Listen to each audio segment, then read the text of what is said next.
구약성경 룻기 2장 8절부터 13절까지 하나님 말씀을 한 절씩 교독하겠습니다.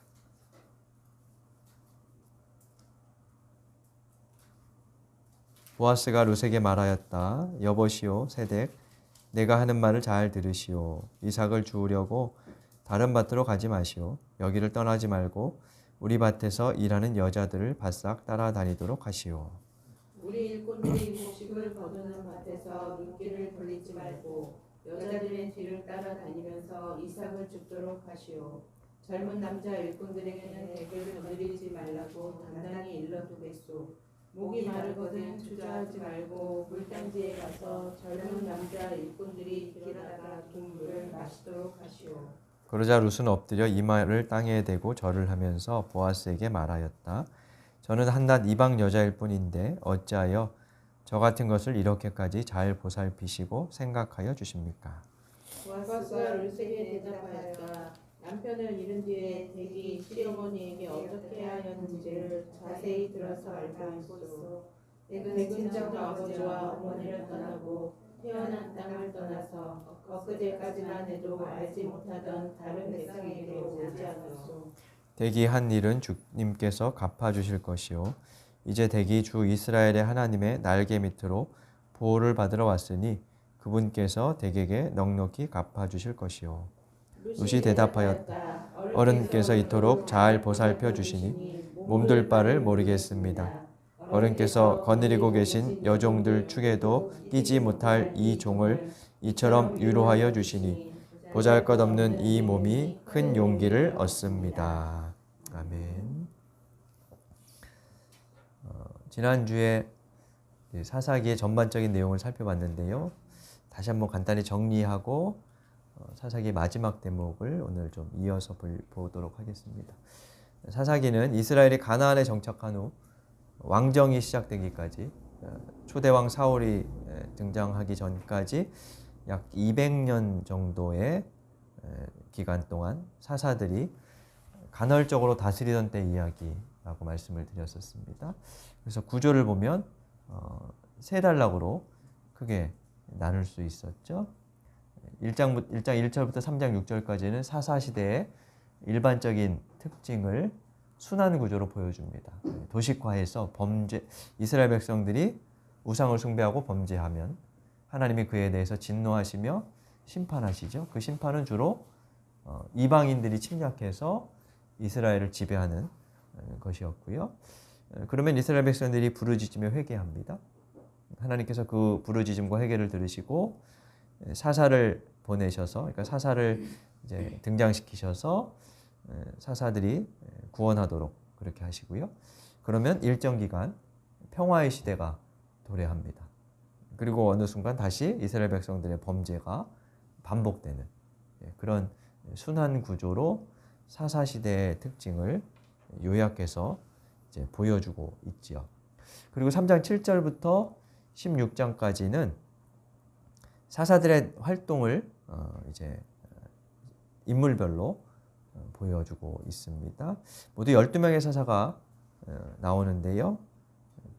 기록된 분량에 따라서 대사사 6명, 그리고 소사사 6명으로 그렇게 나눌 수 있다는 말씀을 드렸습니다. 사사라는 말은 재판관이라는 단어 뜻인데 그보다 폭넓게 지도자, 통치자라는 의미로 우리가 보아야 한다고 말씀을 드렸어요. 근데 지도자라는 것은 고대 지도자들은 주로 이제 왕들이었죠. 왕은 세습되는 그리고 항존하는 지도자였는데 이 사사들은 왕처럼 세습되지 않고 그리고 국가 전역을 다스리는 게 아니고 지역별로 위기 상황에 등장해서 주로 군사 활동을 지휘했던 그런 사람들이었다고 말씀을 드렸어요. 그래서 사사들의 활동은 그런 군사 활동 위주로 기록된 것을 우리가 확인할 수 있습니다. 근데 이 사사들의 활동에서 우리가 특징적으로 봤던 게 뭐냐면 사사들의 이야기가 점점 뒤로 갈수록 사사들이 악해진다는 거예요. 그러니까 하나님으로부터 떠나고 멀어지는. 그래서 사사들의 영웅적인 긍정적인 모습을 보여준다기보다 사사들과 백성들 모두가 전체적으로 악해져 가고 있다. 이런 모습을 사사기는 보여주는 거예요. 그리고 이제 마지막 단락 17장부터 21장 끝까지는 사사 시대의 타락상을 구체적인 사례를 들어서 보여줍니다. 지난주에 이제 16장까지 좀 간략히 다루었었고요. 오늘은 17장부터 대목을 한번 좀 훑어보도록 하겠습니다. 사사기 17장부터 21장에는 사사시대의 타락된 모습, 신앙으로부터 멀어진 모습을 두 가지 사례를 통해서 보여주는데요. 17장, 18장은 종교적인 혼란, 그리고 19장부터 21장까지는 성적, 윤리적인 부패입니다. 그냥 이야기로 쭉 들으십시오. 그러면 될 것 같아요. 책을 이제 구절들을 살펴보진 않겠습니다. 17장은 이런 내용이에요. 에브라임 산지에 미가라는 사람이 살고 있었어요. 미가의 어머니가 어느 날 자기가 가지고 있던 은돈 1,100냥을 잃어버렸다면서 훔쳐간 사람이 누군지 막 죽어라 이러면서 저주를 막 퍼붓습니다. 그 저주 소리를 듣고 아들 미가가 슬그머니 돈을 가지고 와서 어머니에게 돌려줘요. 그러니까 아들이 훔쳐간 거였어요. 아들이 훔쳐갔는데 어머니가 막 저주를 퍼부으니까 고대에는 이 저주가 좀 두렵게 느껴졌죠. 그래서 슬그머니 돌려주는데 거기 잘못했다거나 용서를 구한다는 그런 표현은 없어요. 그냥 슬그머니 돌려줘요.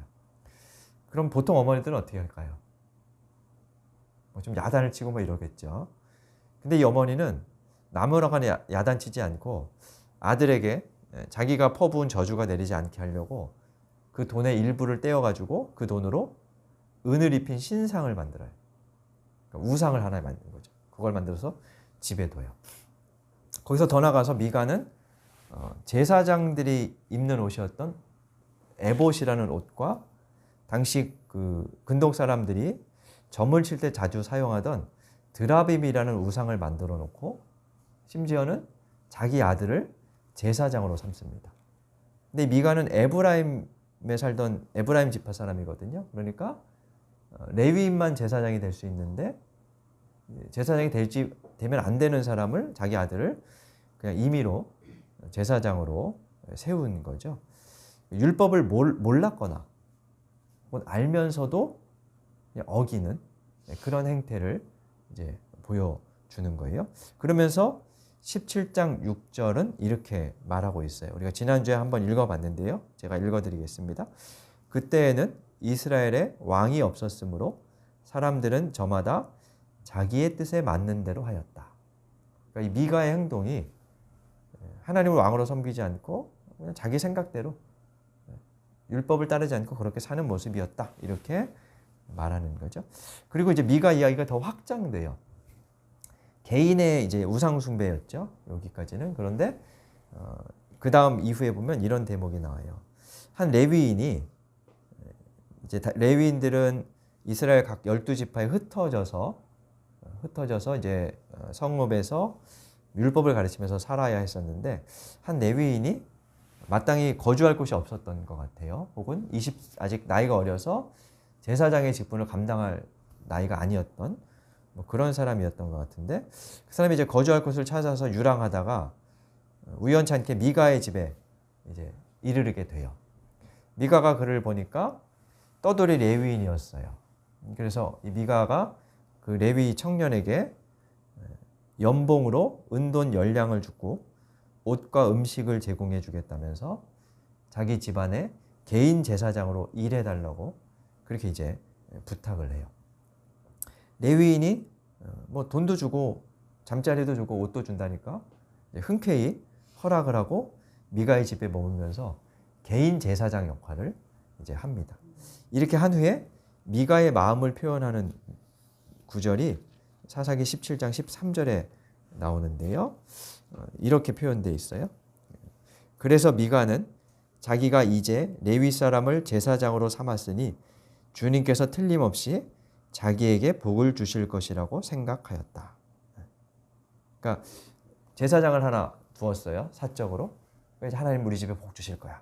이렇게 생각을 했다는 거예요. 우상을 만들고 아들을 제사장으로 삼았다가 이제는 그 지파 전체 혹은 민족 전체의 제사장이 되어야 할 사람을 사적으로 고용하고 나 이제 복 받을 거야 라고 말하고 있죠. 전형적으로 신앙이 주술화되어 있는, 그리고 사유화되어 있는, 개인의 것으로만 한정된, 더 나아가서는 기복주의로 변질된 그런 모습을 이제 볼 수 있어요. 근데 18장에 가면 이게 더 확대돼요. 지금까지는 이제 미가라는 개인의 집에 얽힌 일이었는데, 이번에는 남쪽 땅을 분배받았던 단지파가 남쪽에서 아마 이제 이민족들과 싸우는 과정에서 자리를 잡지 못했던 것 같아요. 그래서 자기들이 살 새로운 땅을 정탐하기 위해서 이제 북쪽으로 쭉 가는 도중에 미가의 집에 이제 잠깐 머물러요. 그리고 북쪽을 정탐하고 여기가 살기 좋겠다라고 이제 결정을 하고, 처음에는 5명이 가서 이제 미가의 집에 도착해서 미가의 집안 환경을 살펴보겠는데, 내려갔다가 지파 사람 전체 약 600명이 이제 한꺼번에 이제 북쪽으로 이제 이주를 하는 거예요. 이주하던 중에 미가의 집에 도착을 하게 돼요. 거기 가보니까 은을 입힌 목상, 에봇, 드라빔, 신상 뭐 이런 것이 막 있는 거예요. 미가의 집이 꽤 부자였던 것 같아요. 그걸 보고 이 600명이 어떻게 하냐면 그냥 집에 들어가서 노골적으로 그 물건들을 훔쳐와요. 훔쳐갖고 그냥 가요. 그 제사장 청년이 왜 그걸 가져가느냐 막 이렇게 물으니까 조용히 하라면서 하는 말이 뭐냐면, 야, 너 한 집안의 제사장으로 있는 것보다 우리 단지파 전체의 제사장으로 있는 게 더 명예롭지 않겠니? 이렇게 말을 해요. 제사장이 어떻게 했겠어요? 그 제안이 마음에 들어가지고 선뜻 이 단지파를 따라 나죠. 미가가 뒤늦게 알고 자기 물건을 찾으려고 돌아오는데 이 단지파가 미가를 협박하면서 돌려보내요. 그러니까 개인의 우상 숭배가 단지파 전체의 집단적인 우상 숭배로, 그리고 그 속에서 제사장은 돈과 명예를 따라 행동하는 그런 모습을 여기서 보여줘요. 그러니까 사사시대가 그만큼 종교적으로 혼란스러운 상황이었음을 이제 17장과 18장이 보여주는 거예요. 그리고 19장부터 21장까지는 윤리적인 부패의 모습을 보여주는데, 사실 이건 더 좀 어이가 없는 그런 사례라고 할 수 있어요. 이런 게 성경에 써 있을까 할 정도로 무척 좀 읽기 거북한 그런 이야기인데요. 이런 내용입니다. 한 레위인이 첩이 하나 있었어요. 근데 이 첩이 무슨 이유인지 집을 나가서 친정으로 가버렸어요. 이 레위 사람이 첩을 찾기 위해서 처가에 갔다가 며칠 머물고 이제 이 자신의 첩을 데리고 돌아오는 길에 밤이 늦어져서 베냐민 지파의 기브아라는 한 마을에 이제 가게 됩니다. 그 당시에는 뭐 여관이나 이런 것이 없었기 때문에 사람들이 이제 호의로 객들을 이제 집에 머물 수 있도록 해주는데, 그를 받아들이는 사람들이 없었어요. 그러다가 한 노인이 이 레위인을 이제 자기의 집으로 이제 맞아들이게 돼요. 그래서 집에서 이제 음식을 대접받으면서 보내고 있는데, 그 집에 동네 불량배들이 와서는 이 레위인의 첩을 집단으로 성폭행해요. 밤새도록, 성경에 보면 밤새도록 성폭행하고 유린하고, 이제 이 첩이 집 앞에 문 앞에 쓰러져 있었는데 아침에 가보니까 죽어 있었다, 이렇게 표현되어 있어요. 레위인은 첩의 시신을 가지고 집에 도착해서 이 시신을 12토막 내요. 그리고 이스라엘 각 지파에게 보내요. 그러면서 이제 자초지정을 설명하는 거예요. 왜 이게 이렇게 했는지 뭐 이러면서 설명해줘. 그래서 이 일에 이제 붕괴한 11개의 지파가 베냐민 지파를 집단으로 이제 심판하기로 해요. 그러면서 이제 내전이 벌어져요. 베냐민 지파와 11지파 간에 싸움이 벌어지는 거예요. 그게 이제 20장과 21장에 쭉 이제 설명이 되어 있어요. 11지파가 베냐민 지파를 결국 이겼겠죠. 이기고 나서 베냐민 지파에게는 이제 자신들의 딸을 결혼시키지 않겠다. 이렇게 자기들끼리 이제 맹세를 해요. 결혼시키지 않겠다는 얘기는 뭐겠습니까? 베냐민 지파가 이제 그냥 씨가 마르도록 뭐 이렇게 하겠다는 거였죠. 근데 그렇게 하고 나니까 나중에 후회가 되는 거예요. 왜냐하면 이스라엘은 12지파 연합 공동체라는 그 상징적인 의미가 굉장히 강했었는데 이 12지파 체제가 무너지게 생겼어요. 베냐민 지파에 패잔병 약 600명이 남아 있었는데 그들이 이제 결혼을 못하면 이제 베냐민 지파가 사라지게 생긴 거죠. 그래서 어떻게 했을까요?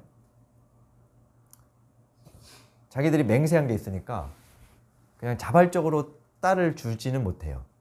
어떻게 하냐면 이스라엘 총회, 그러니까 11개 지파가 이렇게 모였을 때 거기에 참석하지 않았던 한 마을이 있었어요.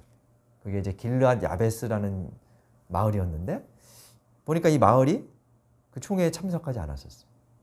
그래서 어떻게 하냐면 그 응징의 차원에서 그 길르앗 야베스 사람들을 공격하고 거기에서 처녀 400명을 사로잡아서 베냐민 지파 남자들에게 줘요. 그러니까 이거는 어떤 그 응징의 차원에서 한 거다 이러면서 당위성을 거기서 이제 찾는 거예요. 200명이 모자르잖아요. 200명은 어떻게 하냐면 베냐민 지파에게 알아서 훔쳐오라고 그냥 방치를 해요. 그러면서 베냐민 지파의 이제 종족이 유지되도록 뭐 그렇게 만들었어요. 근데 이 이야기들을 쭉 하면서 사사기에는 이 17장부터 21장에는 핵심 구절 아까 읽어드렸던 그때에 이스라엘에 왕이 없었고 자기들 뜻대로 했다 하는 것이 반복돼요. 맨 마지막 마무리하는 구절도 그렇게 끝나죠. 그래서 사사기 21장 25절을 보면 그때에는 이스라엘에 왕이 없었으므로 사람들은 저마다 자기의 뜻에 맞는 대로 하였다 라면서 사사기를 끝내고 있어요. 그러니까 이런 종교, 윤리, 도덕적인 타락과 부패는 무정부 상황 때문에 벌어진 일이었다는 것을 보여주는 거죠. 무정부 상태라는 말은 이스라엘의 참된 왕이신 하나님을 따르지 않고 그분의 마음이 담긴 율법을 지키지 않았던 현실을 보여주는 겁니다. 이렇게 사사시대는 혼란 그 자체였어요. 그리고 이어지는 룻기는 이 혼란 속에서 이스라엘 백성들과는 전혀 다른 삶을 살았던 한 이방 여인에 대한 이야기를 우리에게 들려줍니다. 그래서 17장부터 룻기까지는 세 개의 사례를 보여준다고 할 수 있어요. 두 개는 부정적인 사례이고 그리고 룻기는 긍정적인 사례를 보여준다고 할 수 있죠. 룻기 1장 1절을 한번 우리 같이 읽어보겠습니다.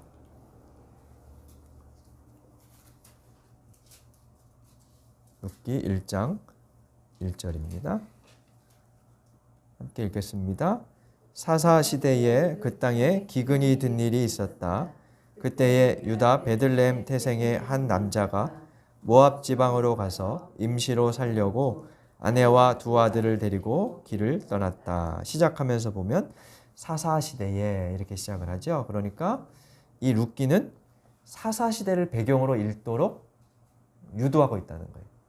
그래서 주에 보면 사사들이 활동하던 시대에 사사들이 다스리던 시대에 이렇게 이야기하고 있죠. 그러니까 아까 그때에 하는 표현이 이렇게 연장되는 것으로 우리가 이해할 수 있습니다. 사사들이 다스리던 때에 유대 베들레헴에 한 남자가 있었습니다. 기근이 들어 그는 모압 지방으로 가서 거주하기 위해 아내와 두 아들을 데리고 길을 떠납니다. 이렇게 이야기를 이제 하고 있습니다.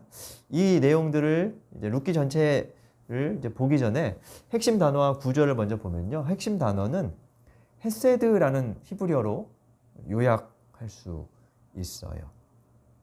헤세드는 구약에 한 250회 정도 쓰여진 단어인데 사랑, 자비, 인애 뭐 이런 이제 우리말로 번역되는 히브리어입니다. 구약에서 하나님의 중요한 속성, 그분의 성품을 말할 때 많이 나오는 그런 단어예요. 룻기에는 모두 3번 나옵니다. 1장 8절에는 한결같이 사랑하여 이렇게 번역되어 있고요. 이전 이제 개역 개정판에는 선대하였다, 이렇게, 선하게 대접했다 이런 표현이죠. 이렇게 번역되어 있어요. 그리고 2장 20절에는 한결같이 자비를 베풀었다 이렇게 풀어져 있고요. 개역 개정에는 은혜를 베풀었다 이렇게 나와 있고요. 3장 10절에는 가륵한 마음씨를 보여주었다 이렇게 번역되어 있어요. 가륵한 마음씨 이렇게 나와 있고, 개역 개정에는 인애라는 단어로 번역되어 있습니다.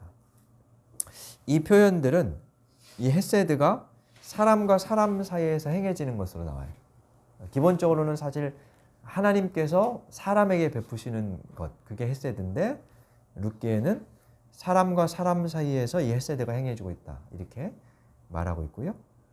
그리고 룻기는 서로를 향한, 그러니까 사람들이 서로에게 행하는 그 헤세드가 만날 때 어떤 기적이 일어나는지 그것을 보여준다고 할 수 있습니다. 장별 내용을 간단히 한번 보겠습니다. 1장 1절부터 5절은 시대와 인물 소개, 배경에 대한 설명이죠. 아까 1절을 읽었고요. 2절, 3절을 한번 읽어볼까요? 2절, 3절, 5절까지 한번 읽어보겠습니다. 1장 2절부터 5절까지. 2절 제가 읽겠습니다. 그 남자의 이름은 엘리멜렉이고 아내의 이름은 나오미이며 두 아들의 이름은 말론과 기련이다. 그들은 유다 베들레헴 태생으로서 에브랏 가문 사람인데 모압 지방으로 건너가 거기에서 살았다. 나오미의 남편 엘리멜렉이고 나오미와 두 아들만 남았다. 두 아들은 다 모압 여자를 아내로 맞이하였는데 한 여자의 이름은 루시고 또 한 여자의 이름은 오르바였다. 그들은 거기서 10년쯤 살았다. 그러다가 아들 말론과 기론이 죽으니 나오미는 남편에 이어 두 아들마저 잃고 홀로 남았다.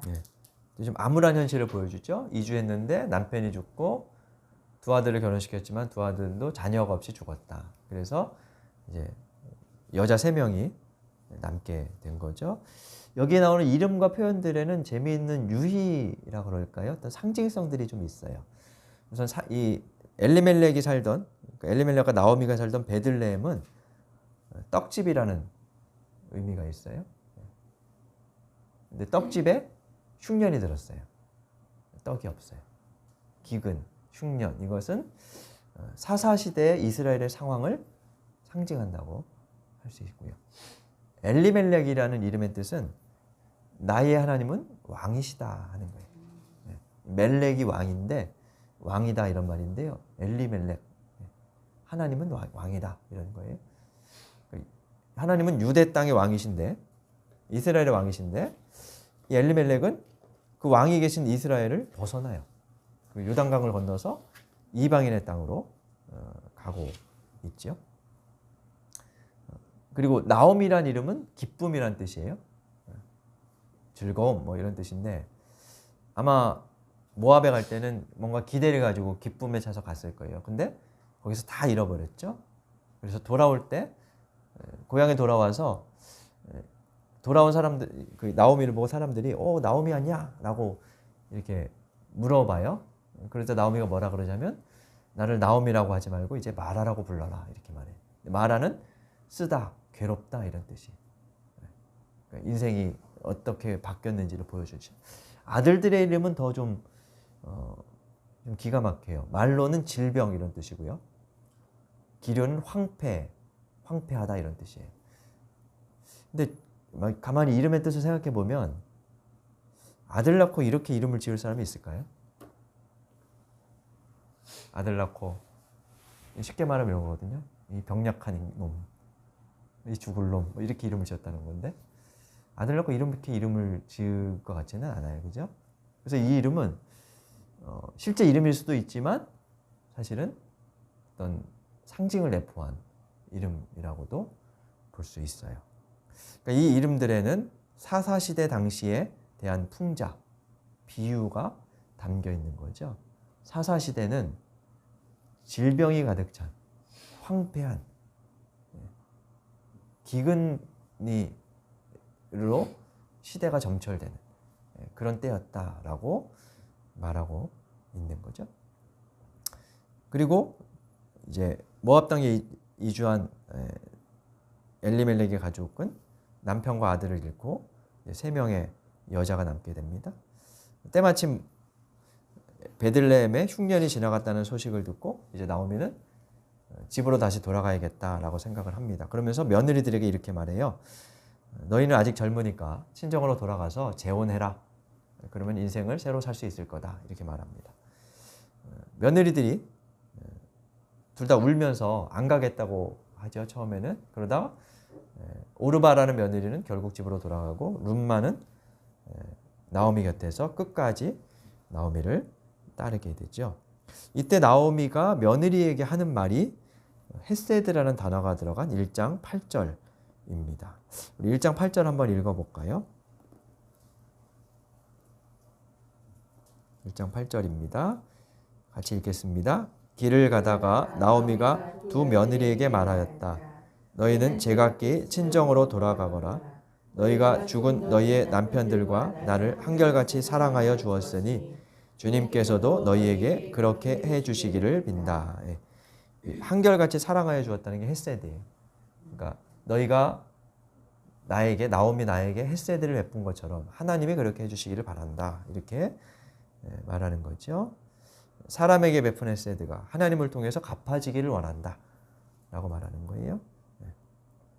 이 말을 이제 하면서 이제 오르바라는 며느리는 돌아가고 룻은 남아서 낯선 땅 유대 베들레헴으로 어머니와 같이 돌아옵니다. 그리고 여기에서부터 룻의 헤세드가 본격적으로 그러니까 나오미에 대한 룻의 헤세드가 시작이 됩니다. 2장의 내용이 이제 그 이야기예요. 2장을 보면 이삭 죽기를 통해서 룻이 연명하면서 시어머니를 복량합니다. 이삭 죽기 내용은 이제 다음 주에 다시 볼 건데 유대 사회에 가난한 사람들을 위해서 추수할 때 이삭을 이제 남겨놓도록 하는 그런 법이었죠. 뭐 절대적인 법은 아니었어요. 그러나 관행적으로 행해졌다고 볼 수 있습니다. 그 이삭 죽기를 통해서 연매에 가던 룻이 우연히 보아스라는 남자의 밭에 가게 됩니다. 그리고 거기에서 보아스를 만납니다. 오늘 읽은 본문은 그 룻에 대한 이야기를 이미 듣고 알고 있었던 보아스가 자기의 밭에서 룻을 만나서 하는 이야기예요. 보아스가 이렇게 말하는 거죠. 2장 8절에 보면요. 이 룻에게 다른 밭에 가지 말고 내 밭에서 계속 그냥 이렇게 뭐 눈치 보지 말고 일하십시오. 이렇게 이제 이야기를 하는 거예요. 그리고 뭐 목이 마르거든 일꾼들이 마시려고 떠는 물 가서 먹고 이렇게 이제 배려해 주는 거죠. 그러면서 12절에서 이렇게 말해요. 12절 말씀을 같이 한번 읽어보겠습니다. 대기한 일은 주님께서 갚아주실 것이요. 이제 대기 주 이스라엘의 하나님의 날개 밑으로 보호를 받으러 왔으니 그분께서 대기에게 넉넉히 갚아주실 것이요. 룻이 나오미에게 했던 일을 그대로 하나님께서 갚아주실 것이다. 갚아주시기를 원한다. 이렇게 말하고 있어요. 그러니까 아까 나오미가 룻에게 했던 1장 8절의 표현하고 의미적으로 같죠. 당신이 사람에게 보인 헤세드가 하나님을 통해서 갚아지기를 원한다. 이렇게 이야기하고 있는 겁니다. 룻은 모압 출신 이방 여인이었습니다. 그가 하나님의 날개 아래 보호를 받으러 왔고 그런 룻을 보아스는 지금 축복하고 있습니다. 룻이 어머니에게 행한 헤세드를 하나님께서 갚아주시기를 원한다. 갚아주실 것이다. 라고 말합니다. 자, 그러면 이 하나님의 헤세드가 하나님의 갚아주심은 어떻게 무엇을 통해서 이루어졌을까요? 이 하나님의 헤세드는 하늘에서 뭔가 기적처럼 내린 것이 아니라 보아스가 룻에게 베푸는 헤세드를 통해서 이루어집니다. 여기서 보아스는 룻을 배려하죠. 염려하지 않고 눈치 보지 않고 이삭을 주울 수 있도록 하고 먹을 것을 함께 먹자고 제의하고 심지어는 2장 15절에 보면 15절과 16절에 보면 일꾼들에게 그냥 일부러 좀 나달을 흘려서 많이 주워갈 수 있게 그렇게 해라 라고 말을 합니다. 보이지 않게 헤세드를 실천하고 있는 거죠. 룻에 대한 헤세드를 실천하는 겁니다. 이런 일들을 겪고 이제 룻이 집에 돌아와서 보아스에 대해서 말을 합니다. 보아스를 만났다는 말을 여차저차 하니까 나오미가 보아스에 대해서 이렇게 표현합니다. 2장 20절입니다. 2장 20절 한번 같이 읽어보겠습니다. 나오미가 며느리에게 말하였다. 그는 틀림없이 주님께 복받을 사람이다. 그 사람은 먼저 세상을 뜬 우리 식구들에게도 자비를 베풀더니 살아있는 우리에게도 한결같이 자비를 베푸는구나. 나오미가 그에게 말을 계속하였다. 그 사람은 우리와 가까운 사이다. 그는 집안간으로서 우리를 맡아야 할 사람이다.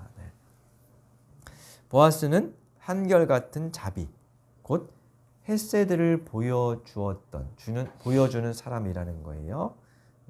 그러니까 이렇게 룻이 나오미에게 행했던 헤세드, 그리고 보아스가 룻에게 행하는 헤세드가 만나서 점점 그 헤세드가 커지는 거죠. 더 큰 헤세드를 이루어가고 있는 겁니다. 그리고 이제 2장 20절 마지막에 보면 보아스가 나오미와 같은 집안 사람으로 자신들을 맡아야 할 사람이다 라고 말하면서 이야기가 3장으로 연결됩니다. 자기 집안을 맡아야 될 사람이라는 것은 유대인들의 고엘 제도라는 그런 이야기인데요. 다음 주에 이어서 보겠습니다. 드라마가 우리 연속 드라마를 보면 중요한 순간에 끝나잖아요. 오늘은 여기까지. 우리 나눠드린 인쇄물은 뭐 끝까지 다 해놨는데 다음 주에 이어가도록 하겠습니다. 마지막으로 우리 2장 2절부터 4절까지 내용을 좀 살펴보려고 합니다. 2장 2절부터 4절 말씀에 요단락을 한번 잠깐 읽어보겠습니다. 어느 날 모압 여인 룻이 나오미에게 말하였다. 밭에 나가 볼까 합니다. 혹시 나에게 잘 대하여 주는 사람을 만나면 그를 따라다니면서 떨어진 이삭을 주울까 합니다. 나오미가 룻에게 대답하였다. 그래, 나가 보아라. 그리하여 룻은 밭으로 나가서 곡식 거두는 일꾼들을 따라다니며 이삭을 주었다. 그가 간 곳은 우연히도 엘리멜렉과 집안간인 보아스의 밭이었다. 그때 마침 보아스가 베들레헴 성읍에서 왔다. 여기까지 표현들을 보면요. 혹시 나에게 잘 대해주는 사람을 만날까? 우연히 보아스의 밭에 도착했다. 그때 마침 보아스가 밭에 왔다.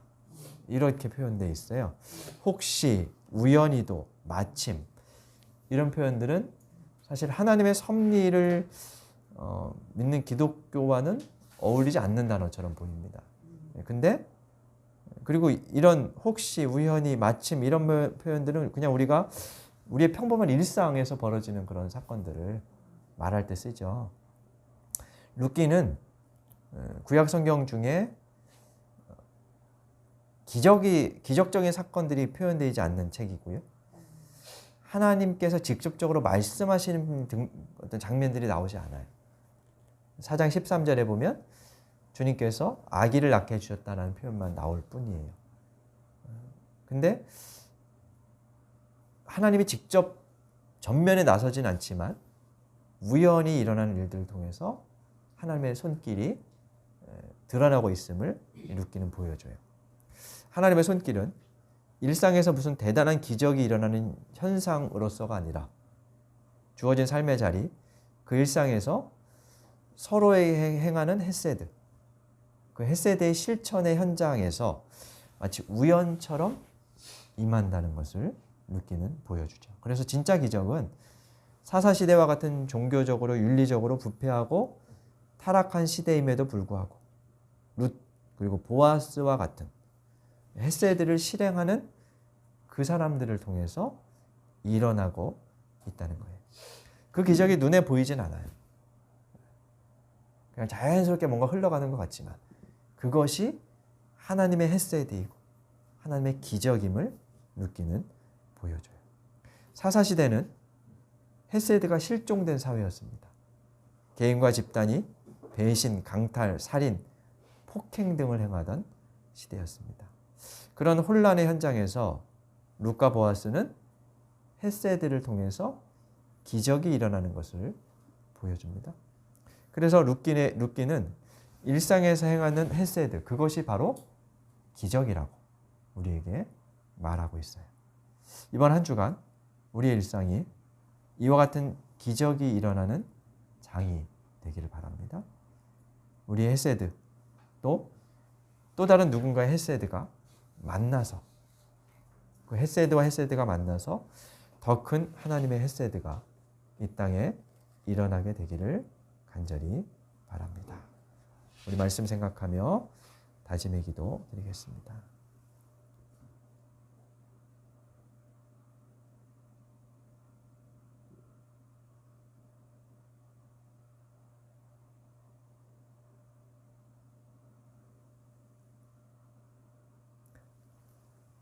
하나님, 우리에게 다음 없는 헤세드를 베풀어 주셔서 감사드립니다.